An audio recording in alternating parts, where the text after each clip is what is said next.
ഞാൻ ക്രിക്കറ്റ് കളിക്കുകയാണ്. ഇത് നമുക്ക് ഇംഗ്ലീഷിലേക്ക് ട്രാൻസ്ലേറ്റ് ചെയ്ത് നോക്കാം. ഐ എന്നുള്ളതിന് ഐ. ഞാൻ ആം പ്ലേയിങ്. കളിക്കുകയാണ് എന്നതിനുള്ളതിനാണ് പ്ലേയിങ്. ക്രിക്കറ്റ്. കളിക്കുകയാണ്, വായിക്കുകയാണ്, കേൾക്കുകയാണ്, കുളിക്കുകയാണ്. ഇതൊക്കെ ചെയ്തുകൊണ്ടിരിക്കുന്ന കാര്യങ്ങളാണ് അല്ലെ.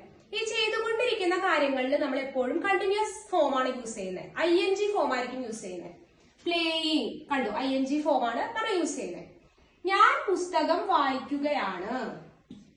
ആം റീഡിങ്. വായിക്കുക എന്നുള്ളതിന് റീഡിങ്. ചെയ്തുകൊണ്ടിരിക്കുന്ന കാര്യം ചെയ്തുകൊണ്ട് നമ്മൾ റീഡിങ് എന്നാണ് വെക്കുന്നത്. Reading book. ഞാൻ പാട്ട് കേൾക്കുകയാണ്. ആം ഞാൻ കേൾക്കുകയാണെന്നുള്ളതിന് ലിസണിങ് മ്യൂസിക് പാട്ട്. ഞാൻ കുളിക്കുകയാണ്.